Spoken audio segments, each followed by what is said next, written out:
मात्र महाराष्ट्र सदनाचे बांधकाम हे फक्त 300 कोटींचे असल्याने विकासकाचा 9,700 कोटी रुपयांचा फायदा झाला आहे। परवेज कंपनीच्या शेअरची किंमत 100 रुपये होती, ती अचानक वाढून ती शेअरची किंमत 9,900 रुपयांना विकण्यात आले। रोड कारागृहात गजाआड झाले, थोडके नव्हे तर तब्बल 2 वर्ष। महाराष्ट्र सदनाचे बांधकाम पूर्ण झाल्यानंतर तत्कालीन राष्ट्रपती प्रतिभा पाटील यांच्या हस्ते उद्घाटनाचा कार्यक्रम ठरला होता। राजकारणाच्या आक्रमक शैलीमुळे भुजबळ सुरुवातीपासून वादग्रस्त ठरले आहेत, शिवाय वादग्रस्त ठरविले गेले आहेत। यातून त्यांच्याबाबतचे लोकांचे परसेप्शन तयार झाले आहेत। ते स्वच्छ आणि सचोटीचे नेते म्हणून ओळखले जात नाही, हाही त्यांचा परसेप्शनचा एक भाग आहे। 2012 पासून आजपर्यंत ज्या महाराष्ट्र सदनाच्या घोटाळ्याचे डांगोरे पिटले जाते त्याची वस्तुस्थिती काय आहे हे मांडण्याचा प्रयत्न आपण या व्हिडिओतून करणार आहोत। नमस्कार, मी राजेंद्र भोसले आणि आपण पाहत आहात माझा विशेष कार्यक्रम मंथन मराठी।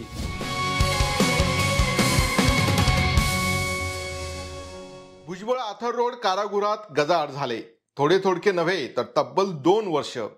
याची सुरुवात झाली दिल्लीतील महाराष्ट्र सदनाच्या बांधकामावरून। महाराष्ट्र सदन उभे राहिले ते दिल्लीतील कस्तुरबा गांधी मार्गावरील सिरमूर भूखंडावर। या भूखंडाच्या मालकीवरून महाराष्ट्र आणि गुजरात या दोन्ही राज्यात वर्षानुवर्षे खटके उडत होते। याबाबत कोर्ट कचेऱ्याही झाल्या होत्या। दिल्लीतील सिरमूर भूखंड हा बडोद्याचे महाराज सयाजीराव गायकवाड यांच्या मालकीचा होता। द्विभाषिक मुंबई राज्य विभक्त होऊन जेव्हा महाराष्ट्र आणि गुजरात ही 2 राज्ये तयार झाली तेव्हा गायकवाडांची गुजरातमधील मालमत्ता गुजरातच्या मालकीची होईल, तर गुजरात बाहेरच्या मालमत्तेवर महाराष्ट्राचा अधिकार असेल असा करार उभय राज्यात झाला होता। विलासराव देशमुख यांना पूर्वीपासून दिल्लीतल्या सिरमूर भूखंड आणि त्यावरील कुमकुम कोठडीची तसेच त्यावरच्या 2 राज्यातील वादाची नीट माहिती होती। केंद्र सरकारने या भूखंडाचा ताबा 1999 साली महाराष्ट्र सरकारला दिला। तेव्हा देशमुख आघाडी सरकारचे मुख्यमंत्री झाले तेव्हा त्यांनी या भूखंडावर नवे महाराष्ट्र सदन बांधण्याचे ठरविले। महाराष्ट्राच्या लौकिकास साजेसे तसेच सर्व आधुनिक सोयी सुविधांनी युक्त असे महाराष्ट्र सदनाचे बांधकाम करण्यासाठी सरकारने पत्की यांची वास्तुविशारद म्हणून नेमणूक केली। नेमणुकीनंतर पत्की यांनी नव्या महाराष्ट्र सदनाचे संकल्पचित्र तयार केले।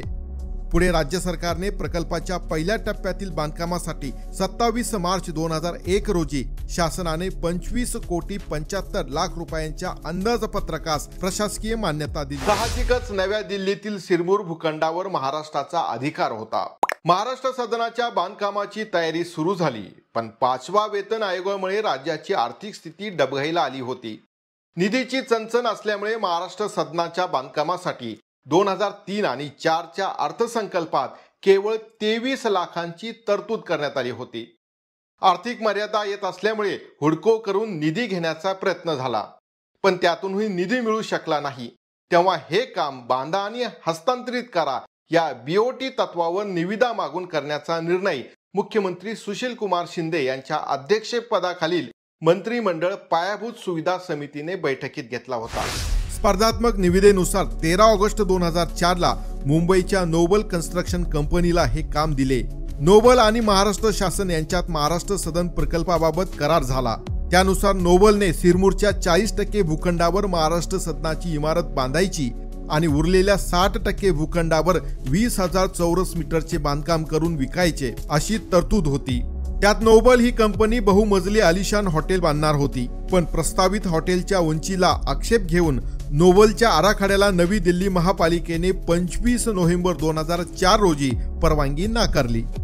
कारण नवी दिल्लीच्या लुटन बंगलो झोनमध्ये बहुमजली इमारतीचे बांधकाम करता येणार नव्हते, शिवाय त्या परिसरातील जाचक अटी नोबलला पूर्ण करता आल्या नाही।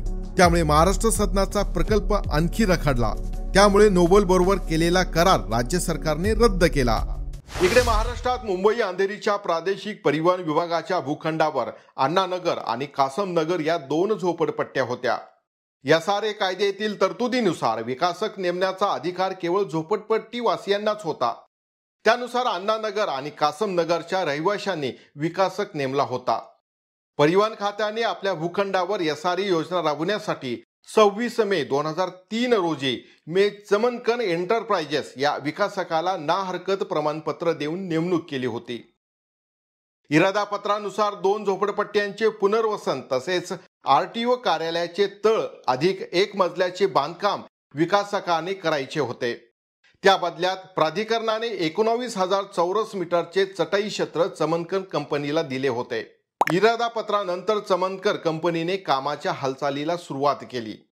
आता दुसरीकडे मंत्रिमंडळ उच्चाधिकार समितीपुढे दिल्लीतील रखडलेल्या नव्या महाराष्ट्र सदनाच्या बांधकामाचाही प्रस्ताव होता.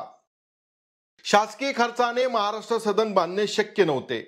त्यानंतर बीओटी तत्वावर ते बांधण्याचा प्रयत्न झाला, पण ल्युटेन्स बंगलो झोन मधील जाचकाटीमुळे तोही प्रयत्न निष्फळ ठरला होता. त्यामुळे महाराष्ट्र सदन बांधण्याचे असेल तर त्याची सांगड मुंबईतील एखाद्या प्रकल्पाशी घालावी असा बांधकाम खात्याचा प्रस्ताव मंत्रिमंडळ उच्चाधिकार समितीपुढे होता. बैठकीच्या अजेंड्यावर अंधेरी आरटीओच्या बांधकामाचाही प्रस्ताव होता. त्यामुळे मंत्रिमंडळ उच्चाधिकार समितीची बैठक 5 मे 2006 रोजी झाली. तेव्हा खुद्द मुख्यमंत्री विलासराव देशमुख यांनी मे चमनकर एंटरप्राइजेसच्या SRA प्रकल्पाची सांगड दिल्लीतील महाराष्ट्र सदनाच्या बांधकामाशी आणि आरटीओच्या बिगर झोपडपट्टी बांधकामाशी घालण्याची सूचना केली. मंत्रिमंडळ पायाभूत समितीच्या निर्णयानंतर 18 नोव्हेंबर 2006 रोजी सरकारने या निर्णयाबाबतचा GR काढला. त्यानंतर राज्य सरकारने मे चमनकर एंटरप्राइजेस बरोबर 27 नोव्हेंबर 2006 रोजी रीतसर करार केला. झोपडपट्टी पुनर्वसनाबरोबरच दिल्लीचे महाराष्ट्र सदन आणि इतर प्रकल्पासाठी 21,000 चौरस मीटरचे बांधकाम चमनकर कंपनीने सरकारला विनामूल्य बांधून द्यावे असा करार झाला. या सगळ्या अतिरिक्त बांधकामाच्या बदल्यात राज्य सरकारने चमनकर एंटरप्राइजेसला 13,760 चौरस मीटरचे चटई क्षेत्र देण्याचे करारात नमूद करण्यात आले. मे चमनकर एंटरप्राइजेस हे विकासक होते, ते कंत्राटदार नव्हते, ते बिल्डरही नव्हते. बिल्डर अथवा कंत्राटदार हा सरकारने वा कुणीही सांगितलेले काम त्यांना करून देतात आणि बांधकामाचे पैसे घेतात. विकासक म्हणजे डेव्हलपर. याने SRA कायद्यानुसार झोपडपट्टीवासियांना मोफत घरे देण्याची आणि त्या बदल्यात त्याने बाजारात विकासासाठी निवासी तसेच व्यापारी बांधकामे करून खर्च वसूल करण्याचा आणि नफाही मिळवण्याचा असतो. मे चमनकर हे परिवहन विभागाच्या भूखंडावरील अण्णानगर आणि कासमनगर या झोपडपट्टीवासियांचे विकासक होते. झोपडपट्टी प्राधिकरणाने त्या प्रकल्पाला मान्यता दिली होती. अशा प्रकारच्या विकासाकडून केवळ झोपडपट्टी पुनर्वसनाची कामे केली जातात. त्यांच्याकडून सरकारी बांधकामे करून घेतली जात नव्हती. विलासराव देशमुख त्यांच्या सरकारमध्ये प्रथमच सरकारी बांधकामाची सांगड झोपडपट्टी निर्मूलन कामाशी घातल्या गेली. चमनकर कंपनीने PG पत्की या वास्तुविशारदच्या मार्गदर्शनाखाली दिल्लीत महाराष्ट्र सदनाचे बांधकाम सुरू केले आणि हे काम 2012 साली पूर्ण झाले. सिरमोर भूखंडावर जवळपास 2 लाख चौरस फुटांचे बांधकाम झाले. नोबलच्या तुलनेत हे 1 लाख चौरस फुटांनी मोठे होते. हे सगळे बांधकाम पत्की असोसिएटने केलेल्या संकल्प चित्रानुसार त्यांच्या मार्गदर्शनाखाली झाले. यातून नव्या दिल्लीमध्ये ल्युटेन्स बंगलो झोन मध्ये महाराष्ट्र सरकारची शानदार आणि देखणी इमारत उभी राहिली. महाराष्ट्र सदनाचे बांधकाम पूर्ण झाल्यानंतर तत्कालीन राष्ट्रपती प्रतिभा पाटील यांच्या हस्ते उद्घाटनाचा कार्यक्रम ठरला होता. तेव्हा अचानक भाजपाचे तत्कालीन माजी खासदार किरीट सोमय्या यांनी बांधकामाबाबत अनेक बेकायदा गोष्टी झाल्या असून मोठा भ्रष्टाचार झाल्याचा सनसनाटी आरोप केला. तसे पत्रही त्यांनी राष्ट्रपतींना दिले. पाठोपाठ त्यांनी तसेच तत्कालीन भाजप आमदार देवेंद्र फडणवीस यांनी संयुक्तपणे लाचलुचपत प्रतिबंधक विभागाकडे लेखी तक्रार दाखल करून खुल्या चौकशीची मागणी केली. वर्तमानपत्रांनी या सनसनाटी बातमीचे मथळे ठळकपणे दिले होते. सलग 3-4 वर्षे आरोपामागून आरोपाच्या फैरी झडत होत्या. वृत्तवाहिन्यांच्या ब्रेकिंग मागून ब्रेकिंग न्यूज स्पर्धा लागल्या. सोमय्या हे इशारांमागे इशारा देऊ लागले. वृत्तवाहिन्यांवरून थेट सरकारला दडवू लागले. उच्च न्यायालयाचे दरवाजे ठोठवू लागले. शेकडो नव्हे तर 10,000 कोटी रुपयांच्या भ्रष्टाचाराच्या त्यांच्या छातीठोक दाव्यामुळे भल्याभल्यांची छाती दडपू लागली. मग ते यांना अटक होणार, त्यांना जेलची हवा खावी लागणार असे जाहीरपणे करू लागले.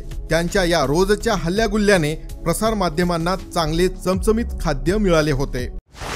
राज्य सरकारचा एक नवा पैसाही खर्च झालेला नसताना महाराष्ट्र सदन घोटाळा या मथाळ्याखाली वर्तमानपत्रांचे रकाने सजू लागले. गृह खाते दिवंगत आर पाटील यांच्याकडे असल्याने त्यांनी सोमय्या फडणवीस यांच्या तक्रारीवरून एसीबीला चौकशीचे आदेश दिले. त्यानुसार एसीबीने गुप्त चौकशी करून महासंचालक प्रवीण दीक्षित यांनी 11 डिसेंबर 2013 रोजी सरकारला अहवाल दिला. मुख्यमंत्र्यांच्या अध्यक्षतेखालील उच्चाधिकार समितीला मंत्रिमंडळाचे अधिकार असल्याने भुजबळ यांना पदाचा दुरुपयोग केला नाही असा निर्वाळा दीक्षितांनी दिला होता. पण तरीही महाराष्ट्र सदन प्रकरणातील आरोप थांबले नाही, उलट ते अधिक धारदार बनत गेले. मित्रांनो, या दरम्यानच्या काळात नरेंद्र मोदी देशाच्या पंतप्रधानावर विराजमान झाले होते. आता महाराष्ट्र विधानसभेच्या सार्वत्रिक निवडणुकीत आघाडी सरकारचा पराभव होऊन काँग्रेस राष्ट्रवादी गाशा गुंढळणार असे स्पष्ट दिसत होते. निवडणुकांचे निकाल 19 ऑक्टोबर 2014 रोजी जाहीर होणार होते. त्याआधी 5 दिवस एसीबी महासंचालक प्रवीण दीक्षित यांनी गृह खात्याकडे महाराष्ट्र सदन बांधकाम प्रकरणी पुन्हा नव्याने खुल्या चौकशीला परवानगी देण्याची मागणी केली. राज्यात फडणवीस सरकार सत्तेवर आले होते.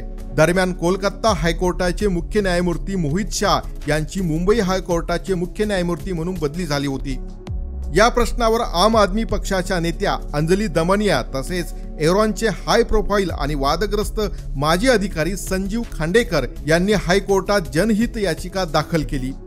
महाराष्ट्र सदन प्रकल्पातील भ्रष्टाचाराचे विशेष तपास पथक नेमून चौकशी करावी, तसेच SIT मध्ये एसीबी बरोबरच सक्तवसुली संचालनाचीही म्हणजेच ईडीचा समावेश करावा, कारण यात मोठ्या प्रमाणात बेकायदारित्या पैसे मिळवण्यात आले असून ते छुप्या पद्धतीने वेगवेगळ्या कंपन्यात वळवले आहेत, मनी लॉन्ड्रिंग झाली आहे असे याचिकाकर्त्यांचे म्हणणे होते. मुख्य न्यायमूर्ती शाह यांनी दमनिया खांडेकर यांच्या याचिकेवर 18 डिसेंबर 2014 रोजी ईडीसह SIT नेमण्याचे आदेश दिले, तर दुसरीकडे एसीबी तर्फे खुली चौकशी सुरू झाली होती. नवी दिल्लीतील महाराष्ट्र सदनाच्या बांधकामाच्या बदल्यात महाराष्ट्र शासनाने मेसर चमनकर यांना 30 लाख चौरस फूट FSI विक्रीसाठी दिला असून त्याची किंमत 10,000 कोटी रुपयांपर्यंत होते. मात्र महाराष्ट्र सदनाचे बांधकाम हे फक्त 300 कोटींचे असल्याने विकासकाचा 9,700 कोटी रुपयांचा फायदा झाला आहे असा सोमय्यांचा आरोप होता. जवळपास तशीच तक्रार आम आदमी पार्टीच्या अंजली दमनिया यांनी 16 ऑगस्ट 2013 रोजी एसीबीकडे केली होती. या दोन्ही तक्रारीत साम्य असल्याचे नमूद करून एसीबीने सरकारला अहवाल दिला. सोमय्या फडणवीस यांच्या तक्रारीवरील सगळेच मुद्दे एसीबीने फेटाळले नव्हते, पण महाराष्ट्र सदनाच्या आरोपात तथ्य नसल्याचे म्हटले होते. समीर भुजबळ, पंकज भुजबळ व जितेंद्र वाघ हे परवेज कन्स्ट्रक्शन कंपनीचे संचालक होते. हे बरोबर आहे, पण परवेज कंपनीचा महाराष्ट्र सदनाच्या बांधकामाशी काहीही संबंध दिसून आला नाही. त्यामुळे याबाबत अधिक चौकशीची आवश्यकता नाही असेही म्हटले होते. परवेज कंपनीच्या शेअरची किंमत 100 रुपये होती, ती अचानक वाढून ती शेअरची किंमत 9,900 रुपयांना विकण्यात आले. याचा तपास रजिस्टर ऑफ कंपनीने करणे आवश्यक आहे.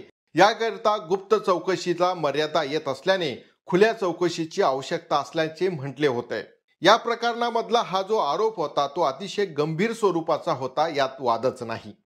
या चौकशीला समीर यांना सामोरे जावे लागलेच, त्याला पर्याय असू शकत नाही.